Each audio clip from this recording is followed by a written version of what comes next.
सच्चिदानंद भगवान की जय। वृंदावन बिहारी लाल की जय।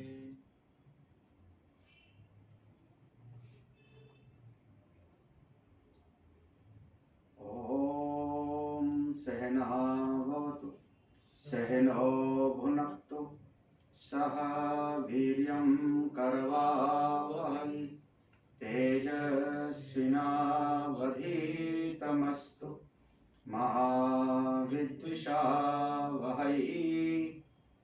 ओम शांति शांति शांति। ओम पार्थाय प्रतिबोधितां भगवतां नारायणेन स्वयं व्यासेन ग्रथितां पुराणमुनिना मध्ये महाभारतम् अद्वैतामृतवर्षिणीं भगवतीं अष्टादशाध्यायिनीम् अम्ब त्वामनुसन्दधामि भगवद्गीते भवद्वेषिणी। यं ब्रह्मा वरुणेन्द्ररुद्रमरुतः स्तुवन्ति दिव्यैस्तवैः वेदैः साङ्गपदक्रमोपनिषदैः गायन्ति यं सामगा। ध्यानावस्थिततद्गतेन मनसा पश्यन्ति यं योगिनो यस्यान्तं न विदुषुरासुरगणा देवाय तस्मै नमः। हम लोग श्लोक पढ़ते हैं 18वां श्लोक 18वां। श्री भगवानुवाच गतिर्भर्ता प्रभु साक्षी निवासा शरणं सुहृत प्रभवा प्रलयस्थानम् निधानं बीजमव्ययम् तपाम्यहमहं वर्षम् निगृह्णाम्युत्सृजामि च अमृतं चैव मृत्युश्च सदसच्चाहमर्जुन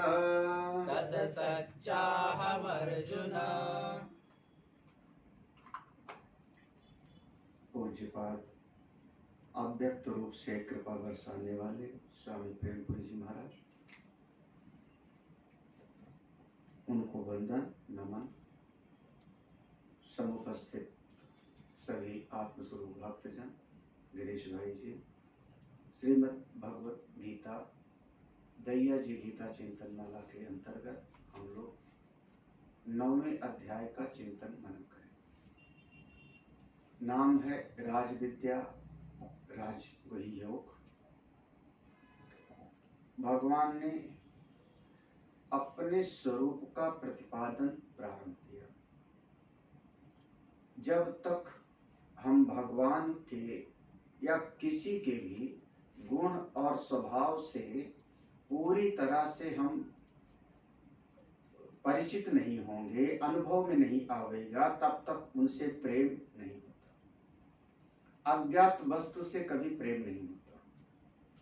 और अगर अज्ञात है और केवल सुना हुआ कोई है तो उससे अगर हमारा प्रेम होगा तो उसमें संशय की गुंजाइश होगी, उसमें संशय हो सकता है। लेकिन जब हमको किसी के स्वभाव का, किसी के स्वरूप का बोध होता है ठीक ठीक, तब जो हमारा प्रेम होता है वो संशय विपर्य से रहित होता है। इसीलिए भगवान ने इस 9वें अध्याय में मेरा क्या स्वरूप है इसका प्रतिपादन प्रारंभ किया। अर्जुन देखो, इस सृष्टि के कण कण में मैं ही मैं हूं। अहम क्रतुः अहम यज्ञः, मैं स्वधा भी हूँ, औषधि में भी हूँ, वनस्पतियों में भी मैं हूँ, स्रोत स्मार्त कर्म में भी मैं हूँ, और यहाँ तक कि ये सारा का सारा ब्रह्मांड जितना भी कुछ है, इस सब का मैं माता भी हूँ, पिता भी हूँ, अभिन्न निमित्त उपादान कारण हूँ। मैं ईश्वर हूँ, मैं ईश्वर हूँ, भगवान हूँ।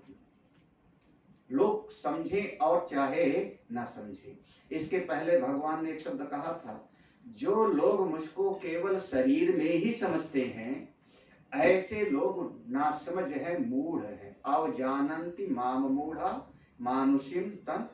जो लोग केवल मुझको एक देह में ही सीमित समझते हैं, वो लोग मेरे स्वरूप को अभी ठीक ठीक नहीं समझते, और चूंकि समझते नहीं तो वहां से च्युत हो जाएंगे, अपने गंतव्य को प्राप्त भी नहीं कर पाएंगे।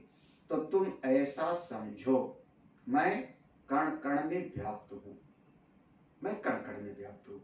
अरे अब ये जो 18वां श्लोक है, भगवान ने इस पर बार बार इस पर विचार किया जाता है। भगवान कह रहे हैं मैं गति भी सबकी हूँ, माने कर्म फल, मैं सबका भरण पोषण भी करने वाला हूँ, प्रभु स्वामी भी हूँ, साक्षी स्वरूप भी हूँ, सबका निवास भी मैं, निवास माने सबका आश्रय, जैसे हम सबका आश्रय हमारी पृथ्वी माँ है, ऐसे मैं सबका आश्रय भी हूँ। सब जो आर्त लोग हैं मेरी शरण में आ जाते हैं तो उनके कष्टों का मैं हरण करने वाला भी हूँ, और मैं किसी प्रकार के प्रति उपकार की बदले में बिना कुछ चाहे मैं सबका कल्याण करता हूँ, इसलिए सुहृत भी हूँ। प्रभवः प्रलयः, मैं उत्पन्न करने वाला भी, प्रलय करने वाला भी, सबको स्थान देने वाला भी, और सारे प्राणियों का बीज मैं हूँ। निधानम यहाँ पर बीज, सबका मूल मैं हूँ। वह बीज जो है वह इस जगत का बीज अव्यय है। अव्यय यानी वो नष्ट नहीं होता। ये सृष्टि ऐसे चलती रहती है, सबके मूल में तो मैं ही ईश्वर हूँ। यहाँ तक हमने पढ़ा था। जो अगला श्लोक है 19वां श्लोक, इतना कल हम लोगों ने चिंतन किया था। तपामि अहम, तपामि अहम, मैं ही इस सूर्य के भीतर आदित्य रूप से विराजमान हूँ। जैसे अब इसको कहते हैं अधिभूत, अधिभूत में शरीर होता है। 3 प्रकार के हम लोग विचार करते हैं, अधिभूत, अधिदैव और अध्यात्म। ये तीनों दृष्टि ना, अधिभूत, अधिदैव और अध्यात्म। जैसे शरीर हमारा है मैं, ये शरीर मेरा अधिभूत है, ये अधिभूत है, और इस शरीर के भीतर जो मेरा आत्मस्वरूप है वो अध्यात्म है। लेकिन शरीर तब काम करता है जब इसके भीतर मैं एक जीव बन करके बैठ गया। मैं करने वाला हूँ, खाने वाला हूँ, भोगने वाला हूँ। वो जीव इस शरीर का अधिदैव है। हाँ, क्या हुआ? मैं समझ गया क्यों हंस रहे हो। हाँ, मैं समझ रहा हूँ कि सवेरे उस प्रवचन में तो आपने इसका ऐसे कह दिया था। यहाँ पर जब तक ये जगत है, जब तक शरीर है, व्यवहारिक सत्ता में हम जीव को मानते हैं। व्यवहारिक सत्ता में तो शरीर है तो जीव भी है। भाई शरीर है तो भूख लगती है, प्यास लगती है, तो जितनी सत्ता शरीर की है उतनी सत्ता जीव की भी है। जब आप ये कहोगे कि जीव परम सत्य है, तब हमारा उससे विरोध हो जाएगा। शरीर परम सत्य नहीं है ना, शरीर है, इससे हम व्यवहार करते हैं, और एक दिन शरीर अपने मूल कारण में जाके 5 महाभूत में मिल जाता है। तो शरीर परम सत्य नहीं है। तो जैसे शरीर है इसी से व्यवहार करते हैं, लेकिन परम सत्य नहीं है, उसी प्रकार से जीव भी। ब्रह्मसूत्र के संबंध अध्यास भाष्य में ही ये बात भाष्यकार ने बिल्कुल स्पष्ट कर दिया। सत्यानृते मृत्युनि कृत्य, एक सत्य है और एक झूठ है। सत्यानृते एक सत्य है, एक झूठ है। दोनों का आपस में एक मिथुन कृत्य माने एक संबंध बन गया। कौन? अध्यास का। अध्यास का उस अध्यास के ऊपर फिर वृत्ति बन जाती अहम इदम मम इदम, ये शरीर मैं हूं, ये वस्तु ये मेरी है। और इसके बाद नैसर्गिको अयम लोक व्यवहार, ये कभी ब्रह्मसूत्र उठा के तो देख लेंगे तो प्रारंभ में मिल जाएगा कि ये सत्य और झूठ का, तो जीव को व्यवहार सत्ता में हम स्वीकार करते हैं, बिल्कुल, उसमें कोई उसमें, लेकिन परम सत्य मत कहना, हमेशा रहने वाला है ऐसा मत बोलना। व्यवहारिक सत्य है, व्यवहारिक सत्य है। हमेशा रहने वाला अगर कोई बोल देवे ना कि नहीं नहीं जीव तो नित्य है, तो हम कहेंगे ये बात आप सांख्य और मीमांसा में जाके बोलो, ये हमारे वेदांत में ये आप सिद्ध नहीं कर पाओगे। सांख्य मीमांसा ये लोग इस बात को स्वीकार कर लेंगे कि जीव नित्य है। और इसको अरे रामायण की चौपाई कोई सुनाई देगा, क्षितिजल पावक गगन समीरा, पंचरचित यति अधम शरीरा, प्रगट सो तन तव आगे सोवा, जीव नित्य के ही लगी तुम रोवा। देखो जीव नित्य, ये रामायण में लिखा है, भगवान ने तारा को ज्ञान दिया था जब बाली मर गया था, तो ये 2 लाइन तारा को उपदेश है। तो वहां भगवान ने कहा जीव नित्य है, और जो शरीर पैदा हुआ था सामने लेटा हुआ है, तो शरीर के लिए रो रही हो कि जीव के लिए? गीता से भी इसको आप लगा लोगे, देहि नित्यम अवध्योयम देहे सर्वस्य भारत।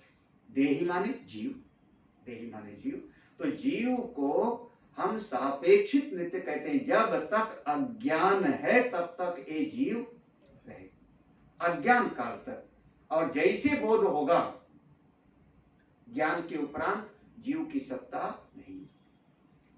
उनका हमारा यही, इसी बात पर हमारा उनका विचार विमर्श है कि महाराज देखो तुम नित्य सत्य मत बोलो, व्यवहारिक है, अज्ञान के कारण है जीव, हम इसको स्वीकार करते हैं। लेकिन नित्य बोलोगे, परम सत्य बोलोगे, तो इस पर आप अब सिद्ध करो, कैसे करोगे? तो तपाम, तो ये 3 बातें हो गई, अधिभूत, अधिदैव और अधियज्ञ। ये तीनों पर ध्यान देना रहना, तीनों चीज पर।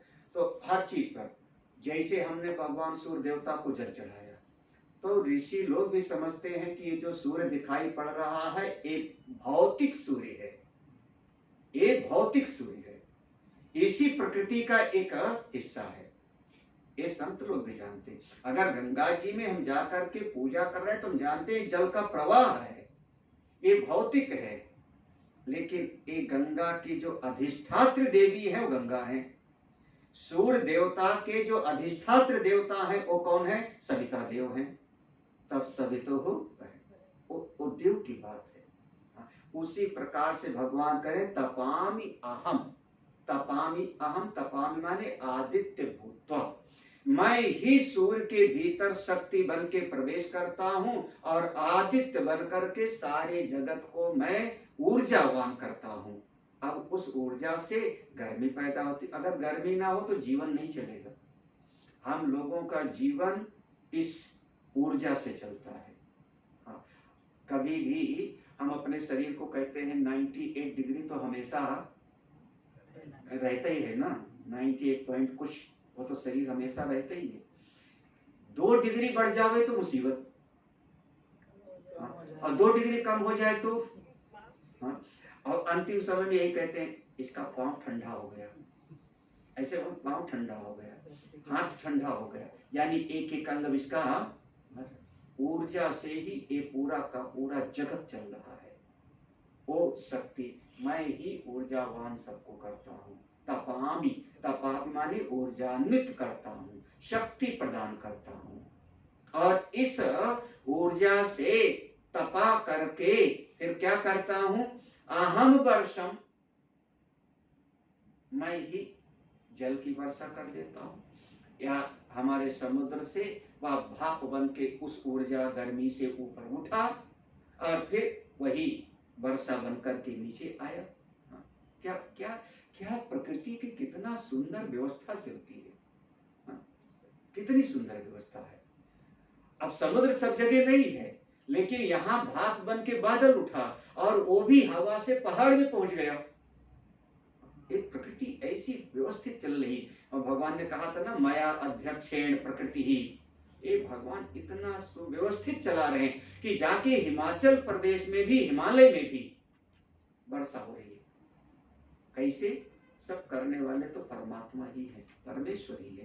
तपामि अहम अहम वर्षम, मैं वर्षा करता हूँ। निगृहिणामि उत्सृजामि च, निगृहिणाम माने इसी जगत से मैं 7-8 महीने तक अष्टभी मासई, अपनी रश्मियों से 8 महीने तक मैं ग्रहण करता हूँ, और फिर इसी का मैं उत्सृजामि, वर्षा के रूप में जगत को दे देता हूँ।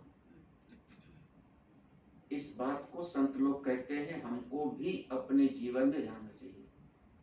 हम इसी जगत से लेते हैं और इसी जगत में हमको उसका सदुपयोग भी कर देना चाहिए। बहुत संग्रह वृत्ति अगर होती है तो वो साधक को रोक लेती है, साधक को फिर आगे बढ़ने नहीं देती। पंचदशी में 5 वहां प्रतिबंध बताए हैं, और भी अनेक जगहों पर वर्णन आया है। तो संग्रह वृत्ति ये जगत का स्वरूप ही है, त्यागे एकेन, तो मैं ग्रहण करता हूँ, निग्रहणामि माने ग्रहण करता हूँ, उत्सृजाम माने फिर वहीं पर उनको प्रदान करता हूँ। और महात्माओं का काम भी ये पोस्टमैन वाला ही काम है। ये हम लोग कई बहुत सालों से अनुभव किए, सब इधर से प्राप्त हुआ और उधर समाज के लिए लग गया। कभी हम लोग मना नहीं करते, कभी नहीं। किसी ने कपड़ा दिया, उसने कहा हमारा सफेद कपड़ा है, हम कहते ले आओ, हम क्यों मना करेंगे, निगृहीणाम, मैं क्यों मना करूं। अगर कोई पूछ लेवे कि आप तो सफेद कपड़ा नहीं पहनते हो, तो मैं कहूंगा मेरे आश्रम में 50 लोग हैं, बहुत सारे इसके जिनको जरूरत है उनको प्राप्त हो जाएगा, मैं क्यों मना करूंगा। निगृहीणामि, इसी समाज से प्राप्त किया और इसी समाज के लिए हमने लगा दिया। ये बहुत बढ़िया दृष्टि है। ये दृष्टि अगर प्राप्त हो जाए ना, ये साधक का बहुत बड़ा गुण होता है। अब ये शरीर अपने प्रारब्ध के अनुसार जीवन जी लेगा, जितना शरीर का प्रारब्ध होगा कोई रोक नहीं सकता। ये शरीर का जैसा प्रारब्ध होगा कोई रोक नहीं सकता, जितना अन्न, जितना वस्त्र, जितनी व्यवस्था की। तो प्रारब्धम पुष्यति वपुः, ये भगवान का एक महान स्वभाव है। नीचे की पंक्ति है, ऊपर की पंक्ति हो गई। तपामि अहम, मैं ही तपाता हूँ, अहम वर्षम, मैं ही वर्षा के रूप में, मैं ही निगृहीणामि, मैं ही सब कुछ ग्रहण करता हूँ और सब उसी को उत्सृजामि, प्रदान कर देता हूँ। नीचे की पंक्ति देखो, लिखा अमृतम, अमृतम चैव मृत्युश्च, 2 शब्द है ना, तो अमृत और मृत्यु। तो यहाँ दोनों का अलग, अमृत का अर्थ वो वाला अमृत नहीं है जिसकी चर्चा हम लोग करते हैं, वो अमृत नहीं। अमृत का यहाँ पर अर्थ होगा, यहाँ पर अमृत करते देवता, यहाँ अमृत का अर्थ हो गया देवता। अमृतम चैव देवानाम, क्योंकि अगला शब्द है मृत्यु, तो मृत्यु माने जो मरण धर्म है, और देवता जो है अमर धर्म है। तो जैसे कहते हैं दिन और रात, सुख और दुख, हानि और लाभ, तो ऐसे एक मरने वाले, एक बिना मरने वाले। तो मरने वाले हो गए मृत्यु धर्म, मृतलोक वाले, और अमृत माने देवलोक। मैं देवता के रूप में भी मैं हूँ और मरण धर्म के रूप में भी मैं हूँ। अमृत शब्द का मतलब वो वाला अमृत नहीं। ये इसीलिए शास्त्रों का अर्थ हमने सवेरे शायद कहा था, 2 प्रकार की श्रुति होती है ना, एक सामान्य और एक विशेष। बहुत ध्यान से समझना पड़ता है। जैसे ईशावास उपनिषद सबने सुना है, उसमें एक पंक्ति है, अविद्यया मृत्युम तीर्थो विद्यया मृत अश्नुते। तो ये जो चौथा चरण है, विद्यया अमृतम अश्नुते, ये बहुत बार विद्यालय वगैरह में भी लिखा होता है, बहुत जगह पर इसको जो है लोग कोट करते हैं, विद्या अमृतम अश्नुते। तो वहां अर्थ लेते हैं ज्ञान का, विद्या अमृतत्व, ज्ञान से अमृतत्व की प्राप्ति होती है। घोर तरीके से मैं इसको जो है मंच पर बैठ करके इसकी स्थापना कर देंगे। देखो वेद में लिखा है विद्या अमृतम श्नुते, ज्ञान से अमृतत्व की प्राप्ति होती है, लेकिन असल में वहां विद्या का अर्थ ज्ञान है ही नहीं। देखो उस प्रसंग में ज्ञान से अमृतत्व की प्राप्ति हुई थी, उससे मेरा विरोध नहीं, वो बात सही है, लेकिन जो वो मंत्र पढ़ रहे हो उस मंत्र में वहां पर विद्या का अर्थ उपासना है, याद है ना? अविद्या का, वहां अविद्या का अर्थ कर्म और विद्या का अर्थ उपासना। कोई अगर एक अविद्या के मार्ग पर रहेगा तो अलग लोक में जाएगा, केवल विद्या के मार्ग में रहेगा तो अलग लोक में जाएगा। दोनों का समुच्चय करेगा, जब समुच्चय करेगा तो समुच्चय करने से अविद्या से मर्त्य लोक को पार करके विद्या उपासना से फिर देवलोक को प्राप्त करेगा। तो वहां विद्या का अर्थ उपासना है, लेकिन व्यवहार में अनेक बार वहां पर महात्मा लोग इसका अर्थ कर देते हैं, इसे ज्ञान ही वहां पर कह देते हैं, वहां ज्ञान अर्थ नहीं। वैसे ही यहाँ पर समझो अमृतम चैव, अमृत का अर्थ देवता इत्यादि, मनुष्य की अपेक्षा वो लोग ज्यादा दिन रहने वाले हैं, अमृत हैं। तो मर्त्य लोक वाले प्राणी, और वो भी मैं हूँ, वो भी मैं हूँ। अगला शब्द यहाँ पर है, और भी आएगा जगह जगह पर, अभी दूसरे अध्याय में पढ़ा होगा, ना सतो विद्यते भावो, ना भावो विद्यते सता। ऐसे ही देखो सत असत च, संधि विच्छेद है, सत असत च अहम अर्जुन, सत्य भी मैं हूं और असत्य भी मैं हूं, सत्य भी मैं और असत्य भी मैं। यहाँ सत्य और असत्य का, देखो भगवान असत्य तो हो नहीं सकते, असत्य माने जो नहीं है, असत्य माने जिसकी कहीं सत्ता नहीं है। तो भगवान कह रहे हैं मैं सत्य भी हूं और मैं असत्य भी हूं। तो असत्य का अर्थ ये भगवान स्वयं कह रहे मैं हूं, तो असत्य माने शून्य, वो तो हो नहीं सकता। तो यहाँ इसका अर्थ होगा कि दो चीज है, अभी अभी हम लोगों ने पढ़ा था, व्यक्त और अव्यक्त। व्यक्त और अव्यक्त, जो नाम रूप में व्यक्त है उसको हम कहते हैं है, और जो नाम रूप में नहीं दिखाई पड़ रहा है उसको हम कहते हैं वो हमको दिख नहीं रहा है। कौन? कारण, उसका कारण तो असत, जो नाम रूप में नहीं। या जैसे वहां पर जब उसको उपनिषद में लिया कि ब्रह्म का दो स्वरूप है, मूर्त और अमूर्त, तो वहां पर कहा तीन महाभूत को हम कहते हैं मूर्त, पृथ्वी, जल और अग्नि, और दो को कहते हैं अमूर्त, क्योंकि वो दिखाई नहीं पड़ता, वायु और आकाश, ये श्रुति में आया हुआ है। तो वहां पर ऐसा है। तो असत्य माने, असत्य माने वो चीज जो हम देख रहे कह रहे है, नाम रूपात्मक, और सत्य माने, और असत माने उसका जो मूल कारण है जो हमको नाम रूप में दिखाई ही नहीं। तो सत्य भी मैं और असत भी मैं, नाम रूपात्मक जगत भी मैं हूं, और इसका मूल कारण जो अव्यक्त आदि है वो भी मैं ही हूं। तो सत्य माने नाम रूपात्मक जगत, कार्य, और असत माने कारण, कार्य कारण भी मैं ही हूं। ये श्लोक पूरा हुआ। और पूर्व में एक जगह पर हमने कहा था बहुधा विश्वतो मुखम आया हुआ था, कि कोई ज्ञान यज्ञ के द्वारा मेरी उपासना करता है, कोई एक तत्व के बोध के द्वारा मेरी उपासना करता है, कोई अलग अलग इष्ट देव को बना करके उपासना करता है, और कोई पूरे जगत में मुझ विराट स्वरूप की उपासना करता है। तो वो जो बहुधा विश्वतो मुखम था वो प्रसंग यहाँ पे लाके भगवान ने पूरा किया, यहाँ पूरा हो गया। अब इसके अलावा एक वहां पर था ना, इसके पूर्व में, जो लोग परमात्मा के इस स्वरूप को नहीं जानते, परमेश्वर के इस स्वरूप को नहीं जानते, तो उनके चित्त में कोई न कोई कामना रहेगी, मोघासा मोघ कर्माणा मोघ ज्ञाना विचेतसा, ऐसा था। हाँ, तो तो उनके मन में कोई कामना थी, इसलिए परमात्मा को जानने का प्रयास ही नहीं किया।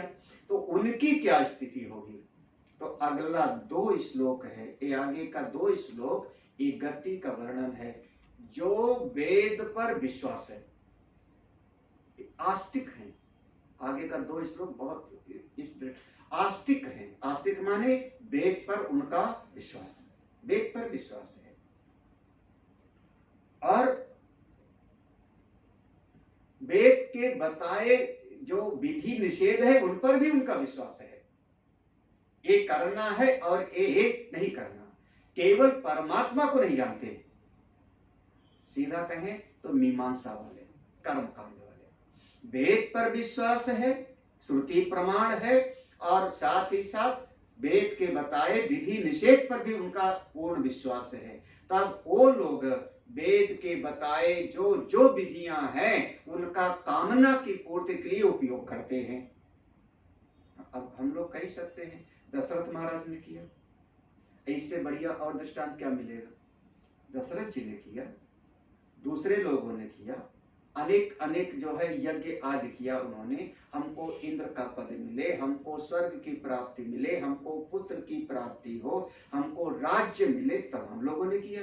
तो जब यज्ञ कर रहे हैं तो वेद पर विश्वास है, वेद के बताए नियम पर विश्वास है, करते हैं।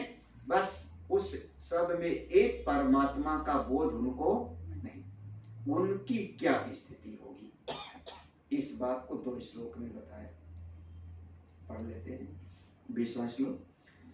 त्रैविद्या मां सोमपापूत पापाः, त्रैविद्या मां सोमपापूत पापाः, यज्ञैरिष्ट्वा स्वर्गतिं प्रार्थयन्ते, यज्ञैरिष्ट्वा स्वर्गतिं प्रार्थयन्ते, ते पुण्यमासाद्य सुरेन्द्रलोकम्, ते पुण्यमासाद्य सुरेन्द्रलोकम्, अश्नन्ति दिव्यान् दिवि देव भोगान्, अश्नन्ति दिव्यान् दिवि देव भोगान्। त्रैविद्या, तीनों प्रकार की विद्या के द्वारा, बस श्लोक का वहीं पर शब्द पर त्रैविद्या माने ऋक यजु साम, एक त्रय, वेद त्रय, विद्या त्रय, क्योंकि 3 ही प्रकार की विद्या है। कर्म, उपासना, ज्ञान, अथवा जो हमारा नियत छंद, अनियत छंद और गायन प्रधान। बाकी अथर्ववेद को इसी में समा लेते हैं, उसी में समा लेते हैं सबका सब। तो एक वेद त्रयी, इस पर उनका दृढ़ विश्वास है। और इस विश्वास से ऐसे लोग यज्ञैहिष्ट्वा, यज्ञैहिष्ट्वा माने इष्ट की प्राप्ति के लिए यज्ञ आदि खूब करते हैं। त्रैविद्या यज्ञैहिष्ट्वा, यज्ञ खूब करते हैं। यज्ञ करने से क्या करते हैं? जो माम, यहाँ पर जो माम शब्द है, यहाँ माम का अर्थ होगा मेरा जो वसु आदि अनेक मेरा ही स्वरूप है देवता, जो मेरा ही स्वरूप देवता आदि है। यहाँ माम का अर्थ परमात्मा को सच्चिदानंद नहीं, यहाँ माम का अर्थ होगा जो 33 देवता हम लोग मानते हैं ना, 11 रुद्र, 12 आदित्य और 8 वसु।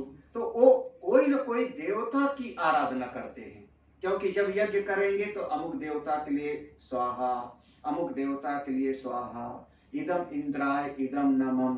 तो वो अमुक अमुक देवता के लिए वो आहुति देते हैं और उससे उनको सोमपाहा, सोमपाह माने उनको प्रसाद मिलता है। अब यहाँ सोम रस न कहें, सोम रस के अलग अलग अर्थ है। वैसे एक सोम लता नाम की जो है एक जड़ी होती है, एक जैसे लताएं होती हैं तो ऐसे सोम लता होती है।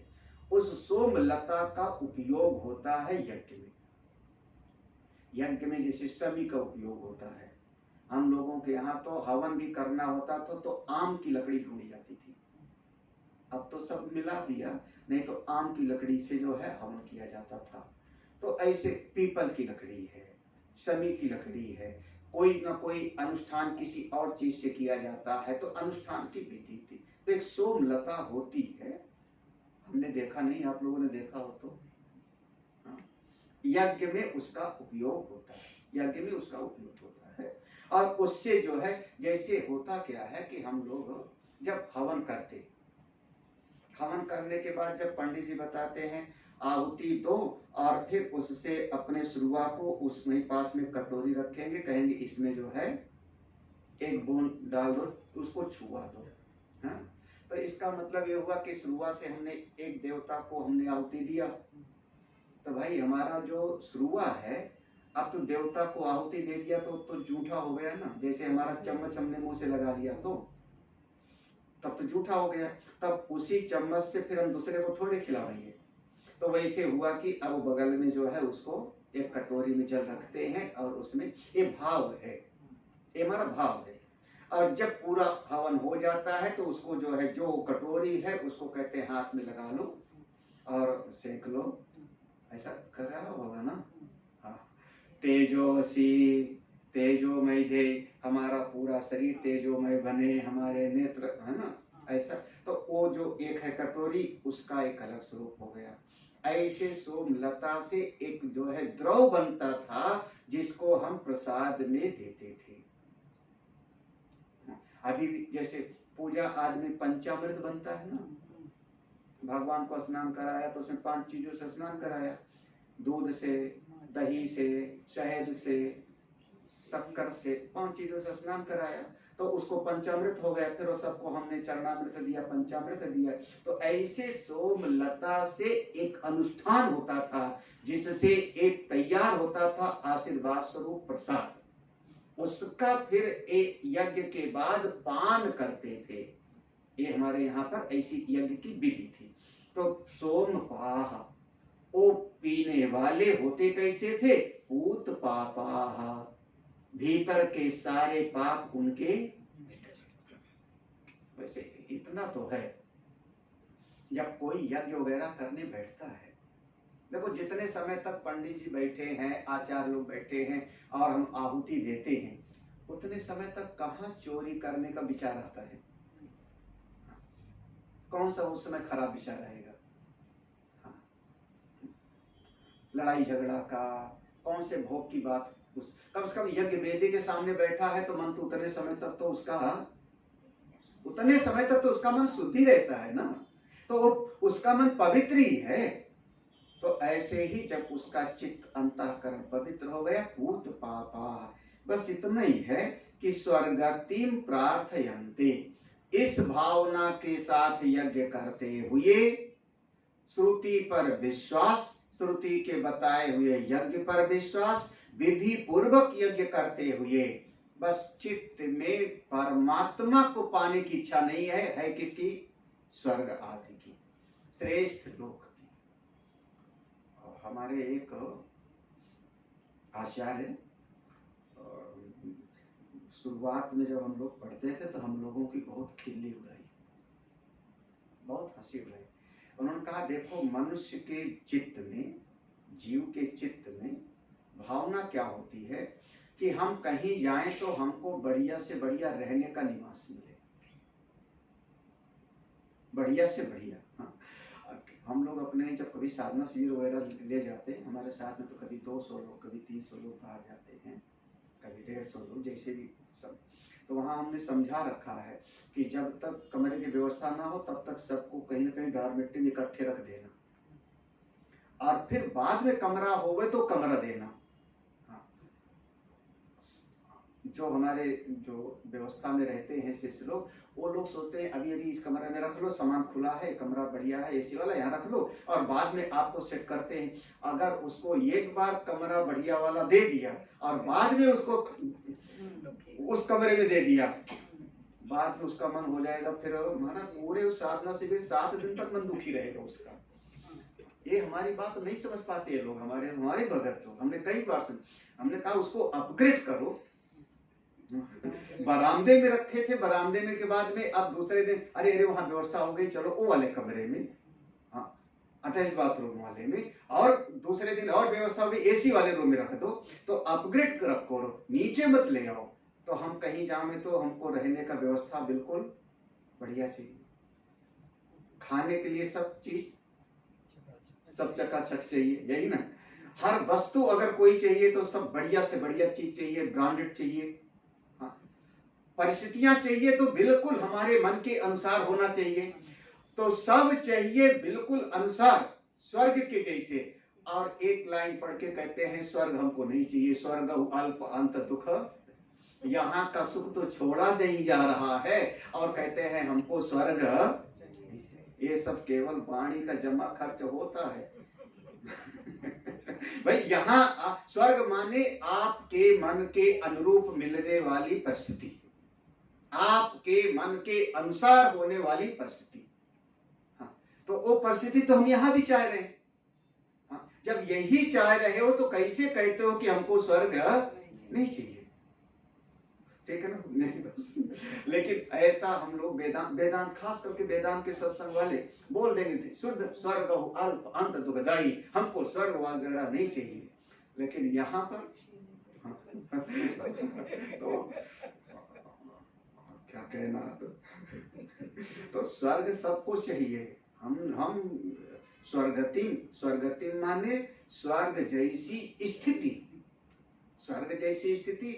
हम जिस समय चाहे हमको ऐसी अनुकूल परिस्थिति मिल जाए, हमको सम्मान मिल जाए, हमको प्रतिष्ठा मिल जाए, हमारे मन के अनुसार व्यवस्था हो जाए, सब मेरा कहना मान ले, तो स्वर्ग जैसी स्थिति तो आप चाह रहे हो। तो वही स्वर्गतिम प्रार्थयन्ते। तो अब चूंकि उस परमात्मा को नहीं चाहता था, यहाँ वही ध्यान रखना, परमात्मा का इच्छुक नहीं था, तो उसने यज्ञ किया, उससे सोमरस का पान किया, सोमलता का, मन पवित्र हो गया, तो स्वर्ग चाहता था, तो उस यज्ञ से अपूर्व नाम की शक्ति पैदा हुई। वह अपूर्व नाम की शक्ति ते पुण्यम आसादे, वह पुण्य, वही अपूर्व माने पुण्य, वह पुण्य प्राप्त हुआ। वह पुण्य अपूर्व नाम की शक्ति उसको यहां से ले जाती है आगे।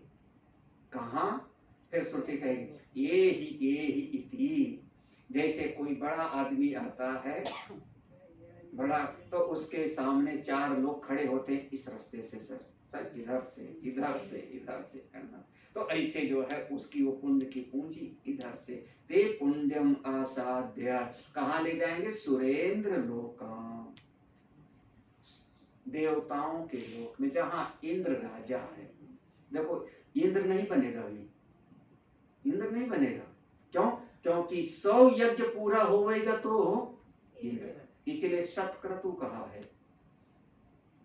भागवत में इंद्र का एक नाम है शक्र, शक्र। तो शक्र 100 यज्ञ करने वाले को इंद्र का पद मिलता है।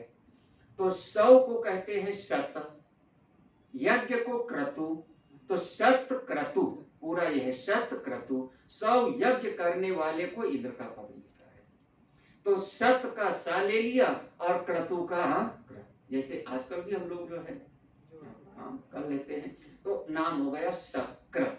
तो वो 100 यज्ञ जब किए नहीं तो इंद्र का पद कैसे पाएगा? लेकिन इंद्र के लोक में जाएगा, तो वहां जो और देवता लोग हैं, जिसने जिस प्रकार से यज्ञ किया है, जिसने जैसे बढ़िया बढ़िया कर्म किए हैं स्रोत स्मार्त पुण्य के, उसी प्रकार से उसको वहां पर स्थान मिलेगा। किसी को वहां पर अग्नि का काम, जात वेदसा हो गए, कोई पवन देवता हो गए, कोई अमुक देवता हो गए, कोई अमुक देवता हो गए, अपने अपने पुण्य के अनुसार दिव्यान दिव्य देव भोगान असनंती, स्वर्ग लोक में दिव्य भोगों का, दिव्यान दिव्य देव भोगान, जो देवता लोग वहां भोग पाते हैं, ऐसे दिव्य भोगों को वो असनंती माने प्राप्त करता है, ग्रहण करता है, उसको उपयोग के लिए मिलता है। बढ़िया, हर जगह पर ऐसे ही है और क्या। तो इस प्रकार से हो गया, वहां पर प्राप्त किया। मैं इतना ध्यान रखना, इंद्र नहीं बना है, क्योंकि इंद्र बनने की पात्रता बिल्कुल अलग है ना। तो वहां गया है और वहां पर कोई न कोई एक श्रेष्ठ गति को प्राप्त किया है। अब वही याद करना जो आप लोग सुनते हो। वहां पर भी तो अब कोई ज्यादा पुण्य किया है तो उसको ज्यादा सुख मिलेगा, कोई कम किया है तो उसको कम मिलेगा। तो ज्यादा वाला जो कम वाले का देखे तो उसके भीतर थोड़ा सा अहम भाव आएगा, और कम वाला ज्यादा वाले को देखेगा तो थोड़ा जलन पैदा होगी। वो फिर राग द्वेष नहीं छूटेगा। पुराण की कथा पढ़िए तो बड़ा आनंद आता है। पुराण में देखो, अब एक विचार का विषय हो जाएगा पौराणिक दर्शन में कि 100 यज्ञ करने वाला होता है तो यह इंद्र बनेगा।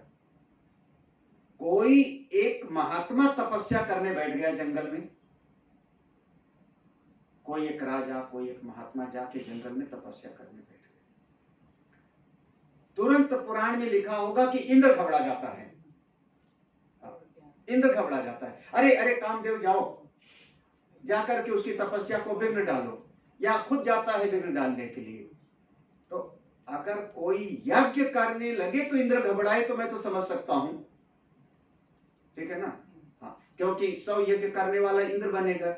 लेकिन यज्ञ नहीं कर रहा है, जैसे देवर्षि नारद ध्यान करने बैठे, भगवान शंकर जी ध्यान करने बैठे, तो इंद्र घबरा गया, जाओ कामदेव जाकर के काम करो अपना। तो इंद्र क्यों घबराता है? वो तो तपस्या करने बैठा है। अभी आप लोगों का होमवर्क हो सकता है है कि नहीं भाई? यज्ञ नहीं कर रहा है वो तो केवल ध्यान कर रहा है, तपस्या कर, जैसे भगवान शिव कर रहे थे, नारद ऋषि कर रहे थे, और भी देवता लोग और भी तमाम ऋषि लोग करते हैं। घबरा जाता है, क्यों घबराए भाई? लेकिन वहां भी भय से मुक्ति भाई, डरा ना कि मेरा सिंहासन ना चला जाए। तो स्वर्ग लोक की प्राप्ति तो होती है, लेकिन वहां भी राग द्वेष भय इसकी निवृत्ति वहां भी वस्तु मिलती है। हाँ, अच्छा, जो बड़े बहुत बढ़िया महल में रहते हैं, बड़े होटल में आके ठहरे, क्या मन पूरी तरह से शोक से मुक्त हो गया मोह से? तो बस वैसा ही है। अगला एक श्लोक और पढ़ते हैं। हाँ, 7 स्टार तब भी नहीं मिलता, वही मैं कह रही थी। अब तो क्या कहूँ, लगभग सारे होटलों में रुकने का हमको मिला है। आपके ताज में भी रुका हूँ मैं, यहाँ के भी, बनारस के भी, और सब जगह पर भी। 4 दिन बिना खाए रहे हैं। अपने झोले में ड्राई फ्रूट रखते हैं, चाय वहीं बना के पी लिया, फल आ गया, फल मंगा लिया, और बाहर गए तो 15 दिन तो हमें खाखरा खा के रहे। खाखरा अपना गुजरात वाला होता नहीं, खाखरा वो सूखी रोटी अपना उसको रखते हैं, ड्राई फ्रूट रखते हैं। 15 दिन वो और यही सब खा के हम रहे हैं, क्योंकि वहां खाएं तो क्या खाएं। कोई हमने बनाने वाले को देखा थोड़े कि चम्मच कहाँ उपयोग करता है कहाँ नहीं करता। हाँ, कौन वहां पर लेके आने वाला है भैया। तो रहे हैं, बस भूखे रहे हैं, उसकी बजाय किसी भगत के घर में रहते तो प्रेम से भोजन तो हो। तो चाहे आप 4 स्टार में लो, 5 स्टार में लो, सब वहाँ जयपुर में, यहाँ भी है, बम्बई में, उसमें तो नहीं रुका हूँ। जयपुर में एक जो है वो रिवॉल्विंग रेस्टोरेंट है, ओम होटल करके, ओम रेस्टोरेंट। वो 200 फुट की हाइट पर वो घूमता है पूरा। यहाँ भी होगा, बम्बई में भी है। हाँ, बम्बई में भी। हाँ, यहाँ हम इसमें नहीं है, लेकिन वहाँ जयपुर वाले में हम वहाँ रुके हैं। वहाँ पर वो बैठ जाओ तो पूरा वो घूम करके पूरा जो है आपका नाश्ता करते करते पूरा घुमा देता है वो। तो अब खाए क्या, वहाँ केवल बैठ गए देख लिया। तो अब आपको चाहे जितना बढ़िया जगह मिल जाए महाराज, शांति तो अपने ज्ञान में, अंतरात्मा में है। अगला श्लोक देखो। तेतं भुक्त्वा स्वर्गलोकं विशालम्, एतं भुक्त्वा स्वर्गलोकं विशालम्, क्षीणे पुण्ये मर्त्यलोकं विशन्ति, क्षीणे पुण्ये मर्त्यलोकं विशन्ति। एवं त्रैधर्म्यमनुप्रपन्नाः, त्रैधर्म्यमनुप्रपन्नाः, प्रपन्ना गता गतं काम कामा लभन्ते। गतागतं काम कामा लभन्ते। उसमें त्रय तो नहीं लिखा है, त्रय त्रय है, त्रा के ऊपर ऐ की मात्रा है, त्रय धर्म में। तो ते माने वह लोग, कौन? पुण्यात्मा, जिन्होंने यज्ञ आदि का अनुष्ठान किया, वह लोग। ताम, उस स्वर्गलोक, ताम यहाँ स्वर्गलोक के साथ है, ताम स्वर्गलोकम विशालम, उस स्वर्गलोक को प्राप्त किए, विशाल, वहां अपने पुण्य के अनुसार सुविधाओं को प्राप्त किया, और भुक्त्वा, अपने पुण्य के अनुसार, पुण्य के अनुसार उन्होंने भोग को भी प्राप्त किया।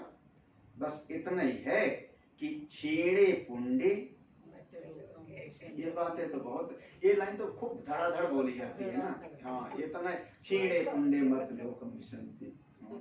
जब पुण्य खत्म हो जाएगा तो फिर कहते हैं जैसे होटल वाला पैसा खत्म हो गया तो बाहर धक्का मार के निकाल देता है। अब देखो पुराण की बात आती तो एक वर्णन है पुराण में, भागवत में, वो जल्दी सुनाते नहीं। एक राजा है, एक नहुस को भी इंद्र का पद मिल गया था। एक राजा ययाति थे, ययाति, हाँ, उनका वर्णन आता है। 2 पत्नी थी, देवयानी सर्विष्ठा। तो ययाति जब स्वर्ग में गए तो उनको जो है इतना पुण्य हुआ था कि इंद्र को अपने बगल में बैठाना पड़ता था सिंहासन पर। तो जो उनका सभा लगी रहती थी तो आधे में जो है बेचारे इंद्र खिसक जाते थे, आधे पे पुण्य के कारण वो बैठते थे राजा, क्योंकि पुण्य खूब हुआ था। तो उनको अच्छा नहीं लगता था, इंद्र को नहीं अच्छा लगता था कि मर्त्य लोक का प्राणी हमारे बगल में बैठ रहा है, लेकिन मना भी नहीं कर सकते थे। तो एक दिन जब पूरा का पूरा सभा लगी थी, सारे लोग विराजमान थे, तो सबके बीच में इंद्र ने बड़े प्यार से, राजन आप बहुत महान हो, बड़े बड़े श्रेष्ठ कर्म किया होगा, तभी तो आप यहाँ लोक को प्राप्त किए हैं। कौन सा यज्ञ किया था आपने? बड़े प्यार से उनकी प्रशंसा करके पूछा कौन सा यज्ञ किया था। वो समझ नहीं पाए और सबके बीच में बोलना शुरू कर दिया, मैंने ऐसा यज्ञ किया, मेरे इस यज्ञ में सोने का पात्र होता था, जो एक बार सोने का पात्र उपयोग हो जाता था दूसरे यज्ञ में उसका उपयोग नहीं करते थे। ऐसे ऐसे पूरा उन्होंने वर्णन किया। जब पूरा वर्णन कर दिया तो इंद्र ने धक्का मारा, उतरो यहाँ से, निकलो, ढकेल दिया वहां से स्वर्ग से। तो वो लुढ़कते लुढ़कते चिल्लाए, ये क्यों कर रहे हो, हमको भगा क्यों रहे हो? उन्होंने कहा जितना तुमने अपने मुंह से बोल दिया उतना तुम्हारा पुण्य धीरे धीरे सब खत्म हो गया। अब तुम फिर वही जाओ, पुण्य की पूंजी इकट्ठा करो, फिर आना। तो छीड़े पुण्य मर्त्य लोकम विशन्ति, पुण्य समाप्त तो है ना गिरीश भाई? हम वही सोच रहे हैं 23 तारीख को मेरा भी पुण्य समाप्त हो जाएगा। पुण्योदय होगा, आप तो जहाँ जाएंगे 23 तारीख को मेरा भी पुण्य समाप्त हो जाएगा। तो आप लोग कहोगे महाराज अब आप यहाँ से प्रस्थान करिए, बम्बई शहर में आप रह लिए। चीड़े, हम लोग जब अपने गुरु से निकले तो यही कहते थे। वैसे दिल से मत निकालना, बाहर से भले निकालना। छीड़े पुण्य, इस सर्ग से ऐसी स्थिति होती है। वैसे बढ़िया जगह मिल जाए तो छोड़ने का मन करता नहीं। कुछ काम नहीं करना, बढ़िया भोजन मिल जाता है, बढ़िया शास्त्रों का चिंतन मनन होता रहता है।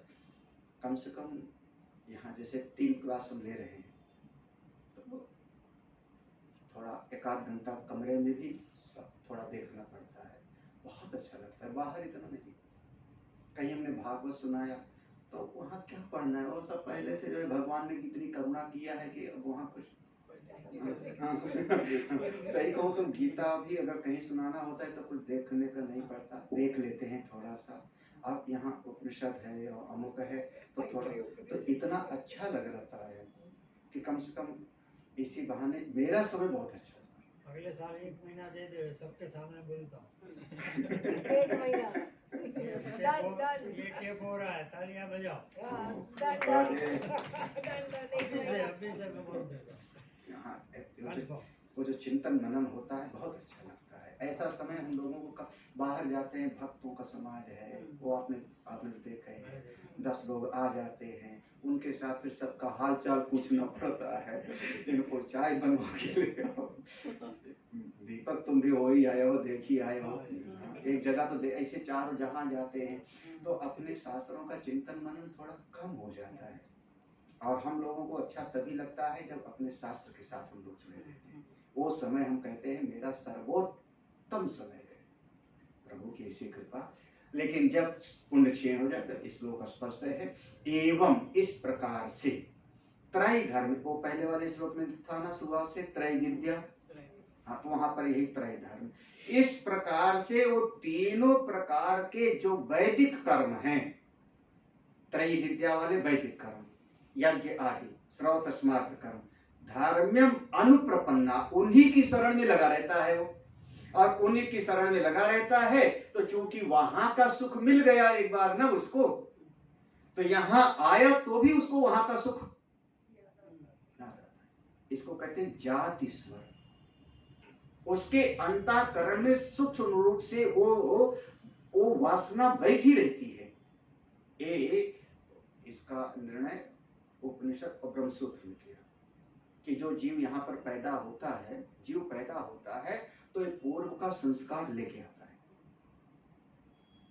भूत सूक्ष्म के साथ जाता है, पूर्व का संस्कार कैसे लेके आता है, तो जो दृष्टांत दिया कि एक बच्चा जो अभी अभी पैदा हुआ, कहीं से सीखने नहीं गया, लेकिन माँ के स्तन को वो माँ के स्तन को चूसता है। कहां से सीखा उसने चूसना?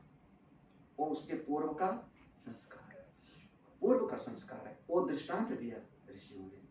और पशु पक्षी के लिए कहा, उसको पानी में तैरना कौन सिखाया?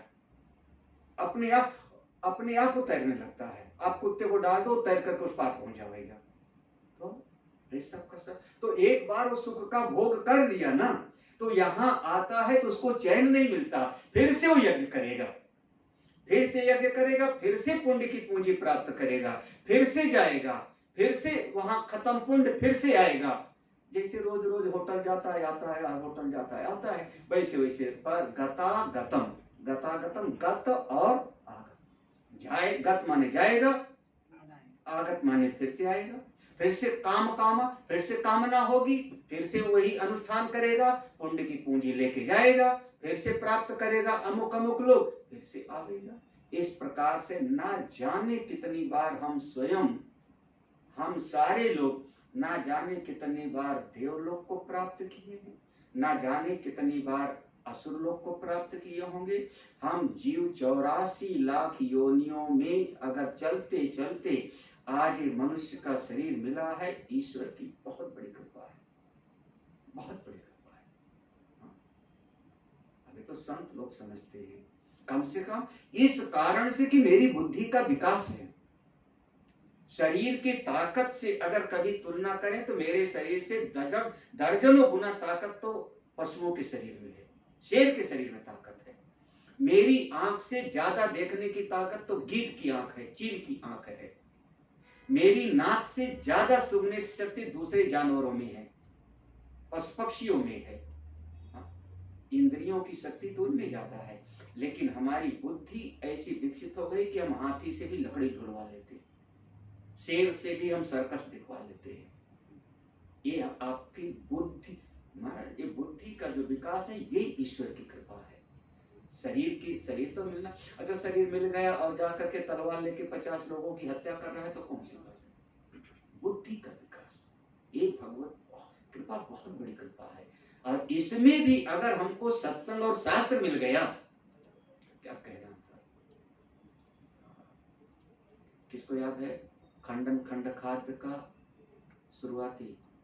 ईश्वर अनुग्रहातेव पुंसाम अद्वैत वासना। अवधूत गीता में खंडन खंड खाद्य में ये बात बहुत सब, ईश्वर अनुग्रहात एव पुंसाम अद्वैत वासना, एक बहुत जगह पर ये वर्णन आया। ये श्लोक ही जो कहते स्वीकार किया गया।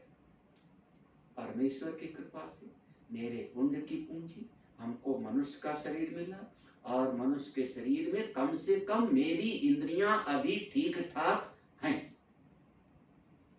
अभी मेरा जो बुद्धि है विचार कर सकती है। अभी मैं विचार कर सकता हूं कि एक फूल गुलाब का है और एक फूल गेंदे का है। बस इतना काफी है। अगर इतना विवेक शक्ति बनी है तो आप ब्रह्म विद्या में प्रवेश कर सकते हो। इतना विवेक है कि ये चीज जो है, ये दाल है, ये चावल है, ये खाएंगे शरीर को तो फायदा है, ये खाएंगे तो शरीर को नुकसान है। इतना अगर विवेक है तो वो ब्रह्म विद्या का अधिकारी है, वो प्राप्त कर सकता है। फिर शरीर चाहे बालक का हो चाहे वृद्ध हो, दोनों बातें हैं। बालक भी अष्टावक्र महाराज बालक है, वृद्ध भी ब्रह्मवेत्ता अनेक हैं। अरे रैव मुनि को लिए कहा गया, रैव मुनि कि उनके शरीर में खुजली थी, पूरे शरीर में। गाड़ीवान जो गाड़ी के नीचे बैठे थे, पूरा शरीर खुजा रहे थे, ऐसे वर्णन आया। वो संवर्ग विद्या के जो है आचार्य, संवर्ग विद्या के। तो शरीर चाहे शरीर बीमार हो, आप लोग तो खूब अनुभव किए हो।